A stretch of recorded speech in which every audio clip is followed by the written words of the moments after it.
Itong mga nakaraan, ang dami sa amin naghahanap ng sasakyan na pampamilya. Lalong-lalo na ngayong holiday season kasi plano talaga nila gamitin yung sasakyan ngayong bakasyon. So ito meron kami sa inyo ipapakita. Isa na namang SUV na sobrang ganda, sobrang gwapo. At pwede nyo to gamitin ngayong holiday season pag-uwi nyo sa pamilya. Presenting to you, Toyota Fortuner 2015 model. Automatic transmission, 4x2 and V variant.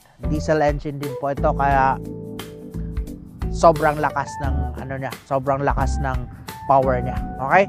So papakita namin sa inyo exterior, then interior tayo. Okay? So dito makikita niyo sa front ang ganda ng forma ng Fortuner, lalo napaka-bulky niya. Tapos ito, meron na siyang mga garnish. Ito, naka-chrome pa siya. Napaganda ng chrome niya. Ito, konting linis lang gagawin natin nito. Mas lalong kikintab yan. Then, makikita nyo, naka-fog light na rin siya. Then, sa body niya, medyo, kung tututukan mo lang, lalo black kasi siya, kitang-kita yung mga watermarks. Pero madali na lang natin yan matitreat. So, kami ang bahala niyan. Hangga mas lalo natin to papagandahin if ever kukunin nyo to sa amin. Okay? So, dito tayo. Makikita nyo dito sa side, napakaganda na ng mugs niya. Oh. Mas pinormahan siya. Dati nang maporma, mas pinormahan siya. Tapos, ang kakapal pa ng tires niya. Hanggang dito sa likod. Siyempre, naka-disc brake tayo sa front. Naka-drum brake naman tayo dito sa likod. By the way, ang exterior color nito, hindi siya black. Medyo nagbo-bluish siya. So, parang may pagka-metallic siya. Pag malayo ka, black ang appearance na, pero pag nilapitan mo dito, parang nagbo-blue siya or nag-violet na something. Parang ganun. Basta dark siya. Pero ganun pa man, ang concern lang kasi talaga kapag medyo ganito, kitang-kita mo yung scratches. But, pag-uusapan ba naman natin yan? Kami na ang bahala ng mga scratches na yan kung sakali. Makikita mo rin, meron na rin siyang mga garnish. Galing doon sa headlight, papunta dito sa mga pinto natin, hanggang dito sa gas tank. Meron na rin siyang rain visor, at meron na rin siyang roof rail. Ang roof rail na yan, stock mismo, stock yan eh. So, dyan na talaga siya nakalagay. And dito sa likod, ganun din yung mga taillight niya, mayroon na rin siyang mga garnish. And this one, aftermarket na rin po ito na accessories niya. Okay? Dito sa kabilang side, yan. Makikita mo rin, ang ganda din ang appearance. Mayroon lang din, may mahaba-habang konti. Okay? Siyempre, stepboard, kabilaan din yan. And sa signal light niya, sa side mirror niya, naka-signal light na rin tayo dito. Oh, 'di ba? Tint, medyo dark yung tint niya. So kung hindi ka comfortable sa super dilim na tint, pwede natin siya palitan. Pero ceramic tint din 'yan, kaya ang heat rejection niya napakaganda. Hindi mo ramdam ang init sa loob ng sasakyan. Okay. Pasilip namin sa inyo yung engine. Dito wala na kayo masyadong gagawin. Siyempre kami nang magpi-PMS nito. Newly change oil na rin siya. Then ipapacheck na lang natin yung ibang mga langis, brake fluid, power steering fluid, mga belt. Siyempre ipapacheck natin yan lahat. So kami na po ang bahala. Wala na kayong isipin dyan. Sobrang ganda, napakaganda ng tunog niya. And pwede nyo ipacheck sa inyong mekaniko if ever interested kayo. So magsama lang kayo ng best mechanic nyo na pwede mag-check. Malinis din ang engine niya, wala kang makikita mga tagas-tagas sa ilalim. And lahat pa siya all stock, wala pang ginagalaw. Wala din siyang signs or indications na or ano pa man na makikita kang pruweba na nabangga siya. So ang ganda pa niya, lapat na lapat, ang ganda pa ng lapat niya. Pati itong mga frame dito sa front. Okay. Dito tayo sa likod. Tingnan natin. O yan, makikita nyo, meron tayong mga karton dito. Yan. Ang ganda pa ng matting siya. Sa lalim. Tapos ito, tools niya. Jack. Wala dito yung ano niya. Wala yung ibang tools. Dapat meron siyang mahaba. But anyway, check na lang natin yan Yun, makikita nyo, ganda ng upuan niya. Naka leather seats na rin po yan. As in, naka leather seats na siya. Yan, pwede mo ito ibaba kung marami kayong magkakasama, or pwede mo rin taas kung luggages yung dala-dala mo. Dito tayo sa second row. Second row is we have here, yan, makikita mo po, ito yung upuan natin, no? Napakaganda ng leather niya. Hindi siya hindi siya aftermarket, as in naka-leather na talaga siya. All stock yan, naka-armrest na rin. Napaka-comfortable, napakaganda. Yan. Good. At hindi ko maangat. Dapat nag-automatic siya. Hindi ko maangat. Hindi, dun sa kabila. Anyway, ito meron din tayo dito sa headrest ng infotainment. I just don't know, hindi ko pa kasi natatry. I just don't know kung nag-work po to. If this is still working, doon kabilaan siya, meron siya. Okay? Pero dito tingnan mo, mattings niya is still all original. Napakaganda, napakalinis sa pangilalim. Yan. Meron lang tayong wire dito na pang jump start. Kasi nag-jump start kami ng Wigo kagabi. Anyway, dito, nakikita mo naka-leather din siya. Tapos ang ganda ng design niya kasi may wooden panel siya dito. Diba? Napakalinis. Tingnan mo ang loob niya. Napaka-premium ng loob niya. Dito naman sa front, napakaganda. Napakaganda pa ng seats dito. Ito hindi pa masyado damage. Palatandaan kung gamit na gamit. So hindi pa siya. Anyway, ang odometer nito is nasa 93,000 lang. Kaya hindi pa talaga siya gaano damage.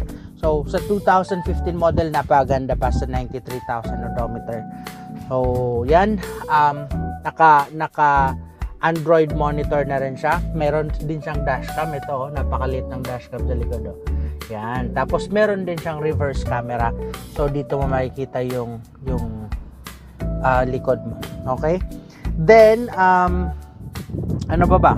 Steering, napakaganda na yung steering niya. Still all original, ang ganda pa ng appearance niya. Yan, ito lahat pa to working. And ang ganda nitong ano na to. Ang steering ko. I like it. Bibili tayo nito. Okay.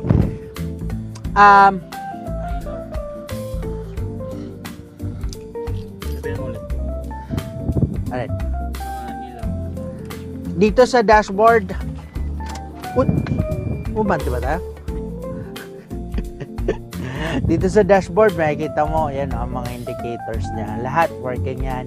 Yung lights, yung engine, yung battery, fuel, and brake. Lahat siya working properly. Tapos, ang ganda din ng ang ganda din ng display niya. Okay? Ang problema lang, wala na naman diesel. Okay. Start tayo. Mag-start tayo, mawawala yung iba. Yan. Wala lang talaga diesel. Okay. Let's drive.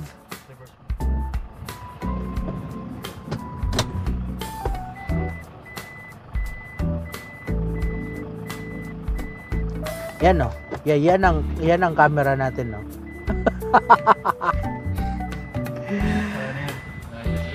Okay, test drive tayo. Wait. Alam mo, ang ganda nito gamitin. Ang ganda gamitin nito. Napaka-comfortable niya. Feel ko nga parang mas gusto ko to kumpara sa bagong Toyota Fortuner. Comment nga kayo, baka may mga Toyota Fortuner owner dyan. Mas gusto ko to gamitin. Pero ang tagal na rin kasi natin hindi nakagamit ng Toyota Fortuner. Pero feeling ko mas gusto ko to kumpara sa mga modelo yung mas mahaba. O sa ramdam mo yung bigat ng kanyang body, parang di kanya itatapon. Pero kahit mabigat ang body niya, ang power naman niya sobrang lakas. Grabe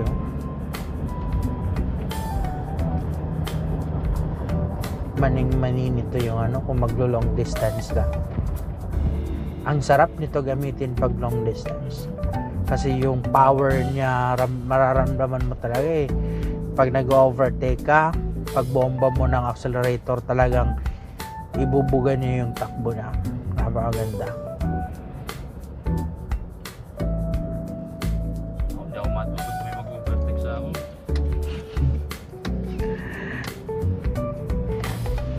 Yan. Pati ang handling niya.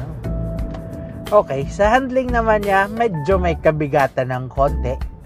Siguro dahil sa bigat ng body niya, tapos napakalaki pa ng tires niya. So medyo may kabigatan talaga ng konti. Yan. Shout out dun sa nagsabi na para-parehas lang naman daw yung handling. Para sa akin hindi. Shoutout sa'yo. Meron kasi nag-comment dun sa Innova, para-parehas lang naman daw yung handling. Eh, para sa akin hindi. Alala mo yung Suzuki Desire na nahawakan natin, wala siyang recovery, tapos nag-i-stick yung manibela niya. Meron din isa na sobrang tigas ng manibela niya. May iba-iba din naman talaga. Pero mayroong iba na talagang sadyang matigas, mayroong iba na may problem kaya siya medyo matigas. So eto, I think this is normal kasi dahil nga sa sobrang mabigat siya, malaki yung tires. Hindi naman siya ganun katigas. Parang makukumpara mo lang siya sa mga maliliit na sedan. But anyway, yan o, sa takbo pa lang niya, ganda o. Ganda ng takbo niya. Wala kang maririnig na kalampag, wala kang maririnig na mga vibration.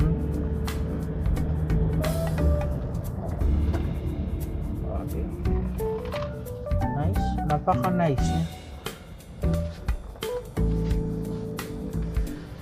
So kung sanay ka sa mga malalakas na power na sasakyan or mabibilis yung takbo, ganito ang dapat mong kunin ng mga sasakyan.